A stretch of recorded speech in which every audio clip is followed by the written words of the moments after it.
कौसल्या सुप्रजा रामः पूर्वा सन्ध्या प्रवर्तते उत्तिष्ठ नरशार्दूल कर्तव्यम् दैवमाह्निकम् कौसल्या सुप्रजा रामः पूर्वा सन्ध्या प्रवर्तते उत्तिष्ठ नरशार्दूल कर्तव्यम् दैवमाह्निकम् उत्तिष्ठोत्तिष्ठ गोविन्द उत्तिष्ठ गरुडध्वज उत्तिष्ठ कमलाकान्त त्रैलोक्यम् मङ्गलम् कुरु उत्तिष्ठोत्तिष्ठ गोविन्द उत्तिष्ठ गरुडध्वज उत्तिष्ठ कमलाकान्त त्रैलोक्यम् मङ्गलम् कुरु मातः समस्त जगताम् मधुकैटभारेः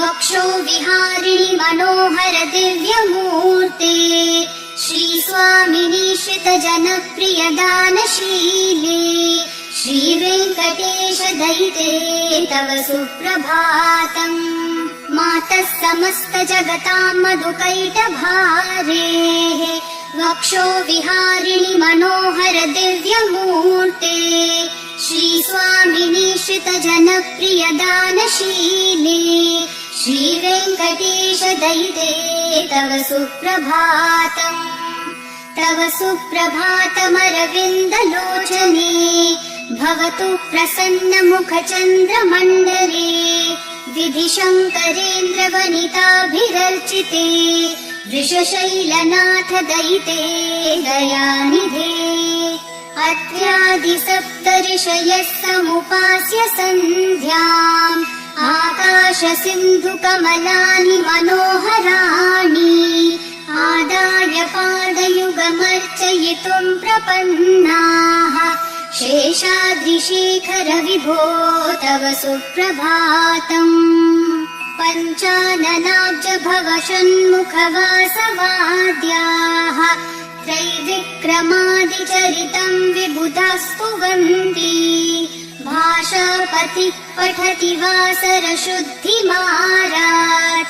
शेषाद्रिशेखर विभो तव सुप्रभातम् ईषत्प्रफुल्ल सरसीरुहनारिकेलपूगद्रुमादिषु मनोहर पालिकानाम् आवाति मन्दमनिलः सह दिव्यगन्धैः शेषाद्रिशेखर विभो तव सुप्रभातम् उन्मील्य नेत्रयुगमुत्तम पञ्चरस्था पात्रावशिष्ठ कदलीफलपायसानि भूत्वा सलीलमथकेलिशुकः पठन्ति शेषाद्रिशेखर विभो तव सुप्रभातम् तन्त्री प्रकर्ष मधुरस्वनया विपञ्च्या गायत्यनन्तचरितम् तव नारदोऽपि भाषा समग्रमसकृत्करचार रम्यम् शेषाद्रिशेखर विभो तव सुप्रभातम् भृङ्गावली च मकरन्दरसानुविद्ध झनकार गीतनिनदैः सह सेवनाय निर्यात्युपान्त सरसी कमलोदरेभ्यः शेषाद्रिशेखर विभो तव सुप्रभातम् योषा गणेन वरदग्नि विमथ्यमाने घोषालयेषु दधिमन्थन तीव्रघोषाः रोषात् कलिम् वदधते ककुभश्च कुम्भाः शेषाद्रिशेखर विभो तव सुप्रभातम्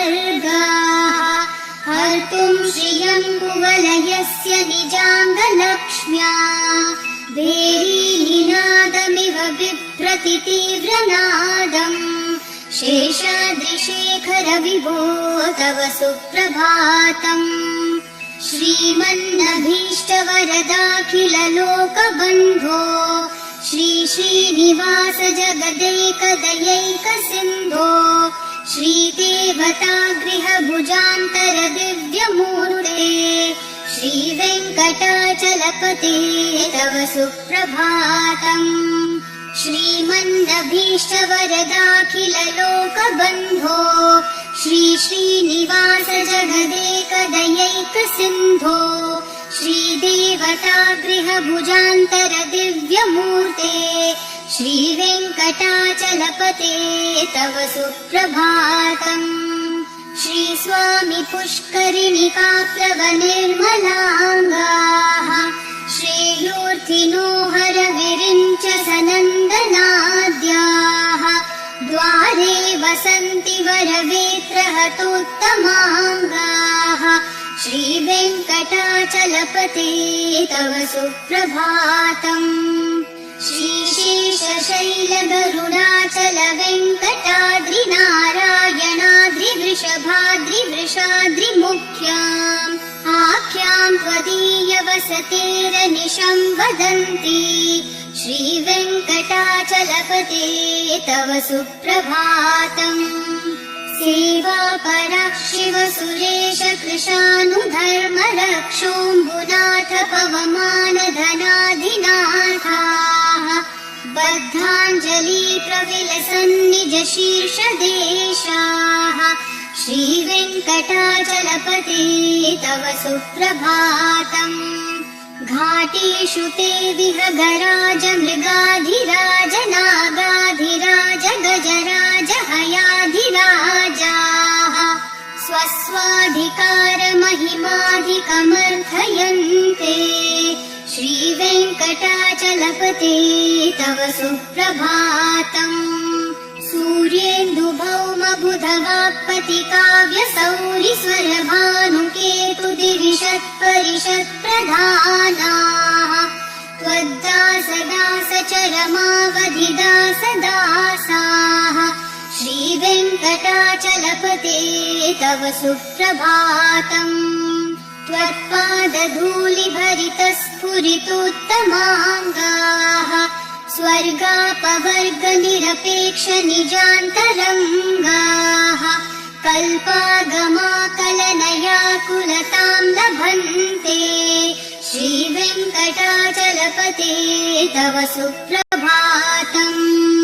त्वद्गोपुराग्रशिखराणि निरीक्षमाणाः स्वर्गापवर्गपदवीं परमाश्रयन्तः मर्त्या मनुष्यभुवने मतिमाश्रयन्ते श्रीवेङ्कटाचलपते तव सुप्रभातम्। श्रीभूमिनायक दयादिगुणामृताब्धे देवाधिदेव जगदेक शरण्यमूर्ते श्रीमन् अनन्त गरुडादिभिरर्चिताङ्घ्रे श्रीवेङ्कटाचलपते तव सुप्रभातम्।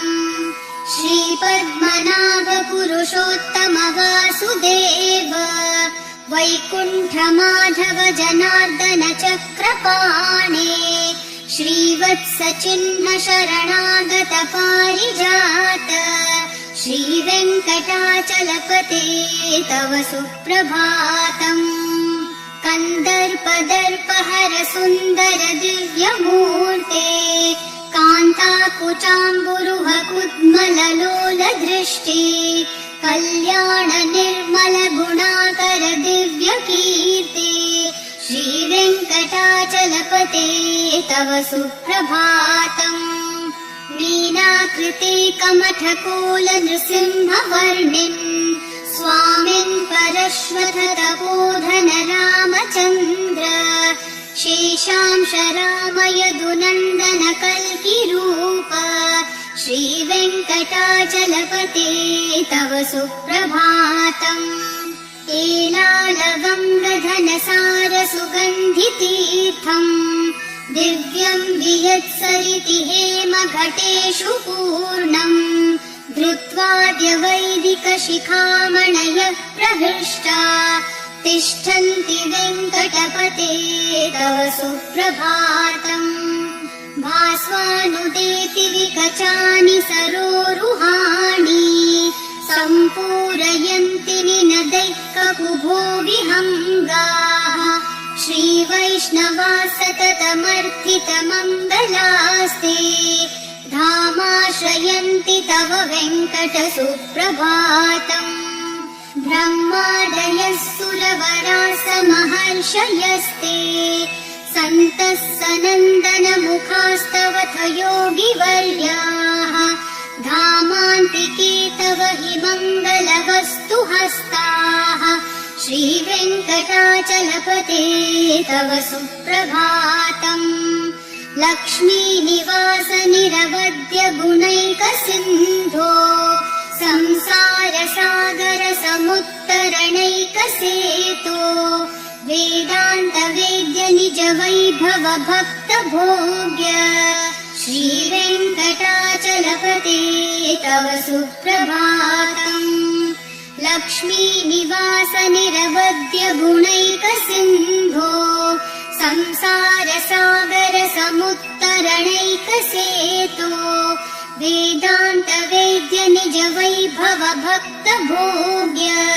श्रीवेङ्कटाचलपते तव सुप्रभातम् इत्थं वृषाचलपतेरिह सुप्रभातम् ये मानवः प्रतिदिनं पठितुं प्रवृत्ताः तेषां प्रभातसमयस्मृतिरङ्गभाजाम् प्रज्ञां परार्थसुलभां परमां प्रसूते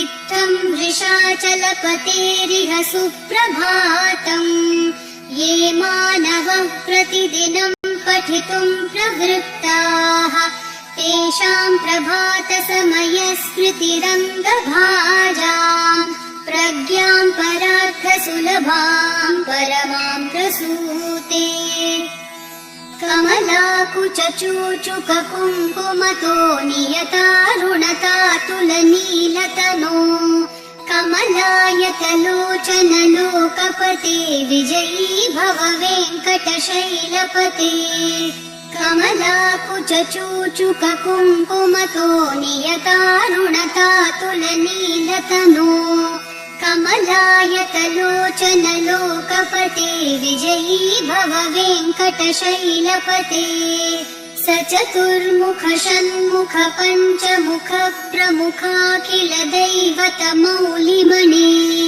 शरणागतवत्सल सारनिधे परिपालय मां वृषशैलपते अतिवेलतया तव दुर्विषहै अनुवेलकृतैरपराधशतैः भरितं त्वरितं वृषशैलपते परया कृपया परिपाहि हरे अधिवेङ्कटशैलमुदारमते जनताभिमताधिकदानरतात् परदेवतया गदितान्नगमै कमलादयितान्न परं कलये करवेणुरवावशगोपवधू शतकोटिवृतात् स्मरकोटिसमात्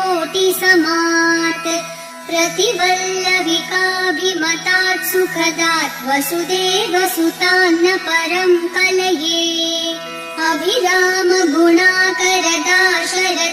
जगदेकधनुर्धर धीरमते रघुनायक राम रमेश विभो वरदो भवदेव दया जलधे अवनीतनया कमनीयकरं रजनीकर चारुमुखाम्बुरुहम् रजनीचर राजतमो मिहिरं महनीयमहं रघुराममहे सुमुखं सुहृदं सुलभं सुखदं स्वनुजं च सुखाय ममोघशरम् अपहाय रघुत्वहमन्यमहं न कथञ्चन कञ्चन जातु भजे विना वेङ्कटेशं ननाथो ननाथ सदा वेङ्कटेशं स्मरामि स्मरामि हरे वेङ्कटेश प्रसीद प्रसीद प्रियं वेङ्कटेश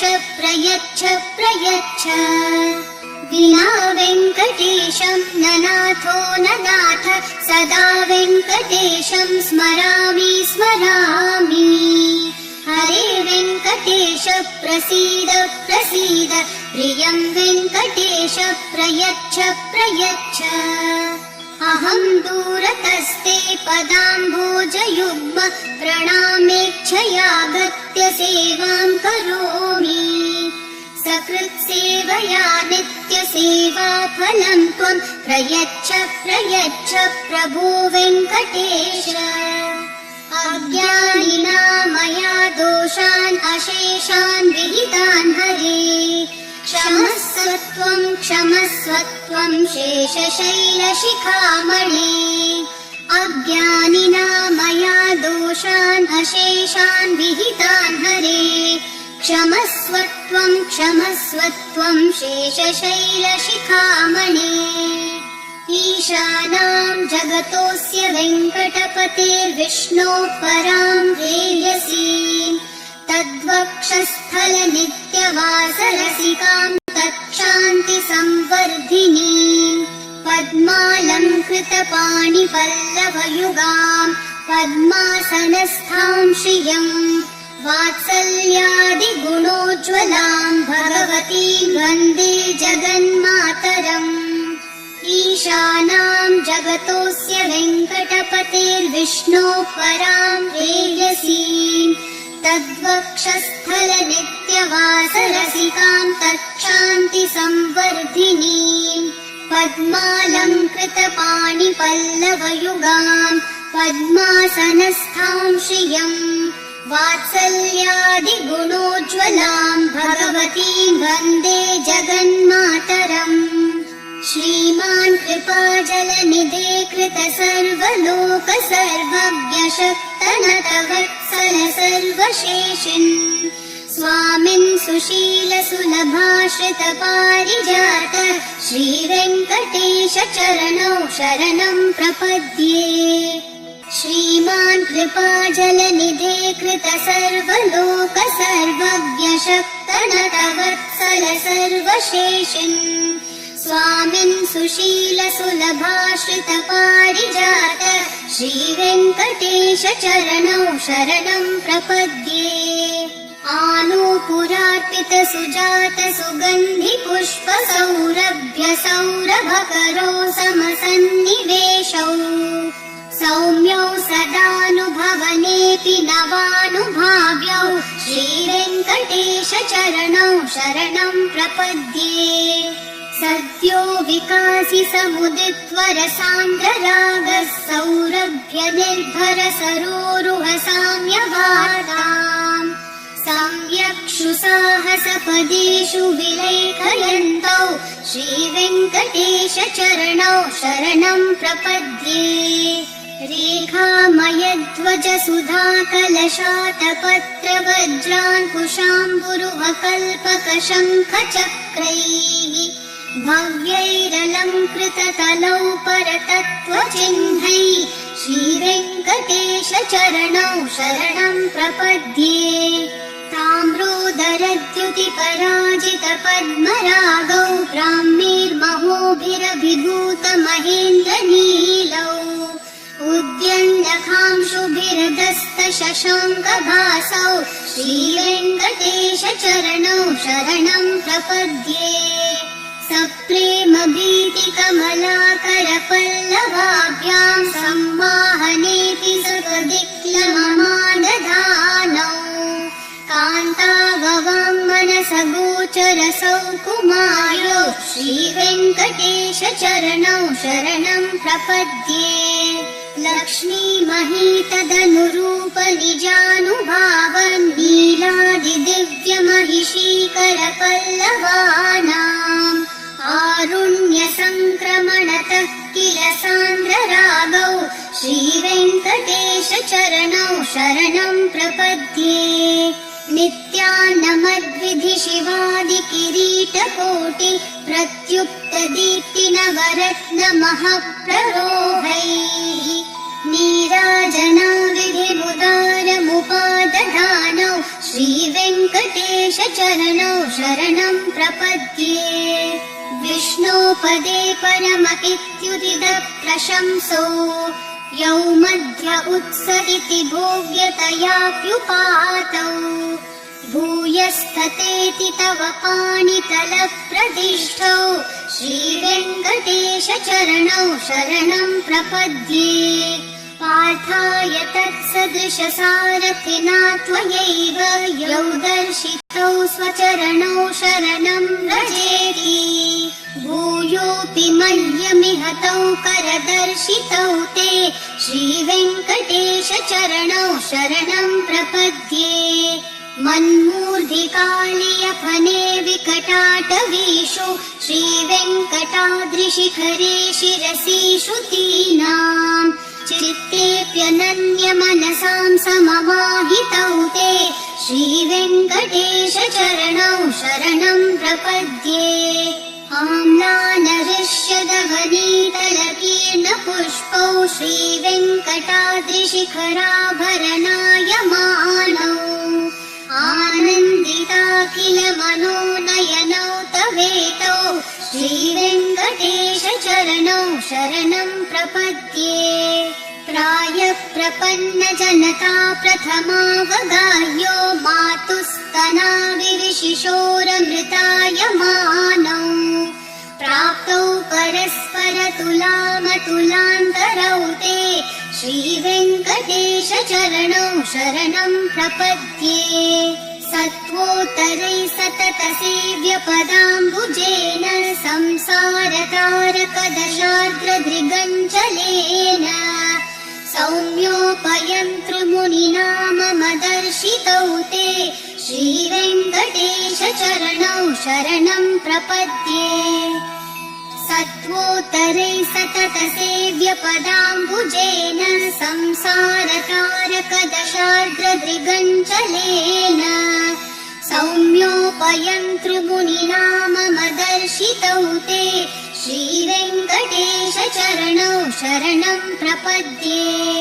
श्रीशश्रिया घटिकया त्वदुपाय भावे प्राप्ये त्वयि स्वयमुपेयतया स्फुरन्त्या नित्याश्रिताय निरवद्य गुणाय तुभ्यं स्वां किङ्करो वृषगिरीश न जातु मह्यम् श्रीशश्रिया घटिकया त्वदुपाय भावे प्राप्ये त्वयि स्वयमुपेयतया स्फुरन्त्या नित्याश्रिताय निरवद्य गुणाय तुभ्यं स्वां किङ्करो वृषगिरीश न जातु मह्यम् श्रियः कान्ताय कल्याणनिधये निधयेऽर्थिनाम् श्रीवेङ्कटनिवासाय श्रीनिवासाय मङ्गलम् श्रियः कान्ताय कल्याणनिधये निधयेऽर्थिनाम् श्रीवेङ्कटनिवासाय श्रीनिवासाय मङ्गलम् लक्ष्मी सविभ्रमालोकसुप्रविभ्रम चक्षुषे चक्षुषे सर्वलोकानां वेङ्कटेशाय मङ्गलम् श्रीवेङ्कटाद्रिशृङ्गाग्रमङ्गलाभरणाङ्ग्रये मङ्गलानां निवासाय श्रीनिवासाय मङ्गलम् सर्वावयवसौन्दर्यसम्पदा सर्वचेतसां सदा सम्मोहनायास्तु वेङ्कटेशाय मङ्गलम् नित्याय निरवध्याय सत्यानन्दचिदात्मने सर्वान्तरात्मने श्रीमद्वेङ्कटेशाय मङ्गलम् स्वतः सर्वविदे सर्वशक्तये सर्वशेषिणे सुलभाय सुशीलाय वेङ्कटेशाय मङ्गलम् परस्मै ब्रह्मणे पूर्णकामाय परमात्मने प्रयुञ्जे परतत्त्वाय वेङ्कटेशाय मङ्गलम् आकालतत्त्वमशान्तम् आत्मनामनुपश्यताम् अतृप्तामृतरूपाय वेङ्कटेशाय मङ्गलम् प्रायस्वचरणौ पुंसां शरण्यत्वेन पाणिना कृपया दिशते श्रीमद्वेङ्कटेशाय मङ्गलम् दयामृत्तरङ्गिन्यास्तरङ्गैरिव शीतलैः अपाङ्गैः सिञ्चते विश्वं वेङ्कटेशाय मङ्गलम् सद्भूषाम्बरहेतिनां सुषमावहमूर्तये सर्वार्तिशमनायास्तु वेङ्कटेशाय मङ्गलम्। श्रीवैकुण्ठविरक्ताय स्वामि पुष्करिणीतटे रमया रममाणाय वेङ्कटेशाय मङ्गलम्। श्रीवैकुण्ठविरक्ताय स्वामि पुष्करिणीतटे रमया रममाणाय वेङ्कटेशाय मङ्गलम्। श्रीमत्सुन्दरजामातृमुनिमानसवासिने सर्वलोकनिवासाय श्रीनिवासाय मङ्गलम्। मङ्गलाशासनपदैर्मा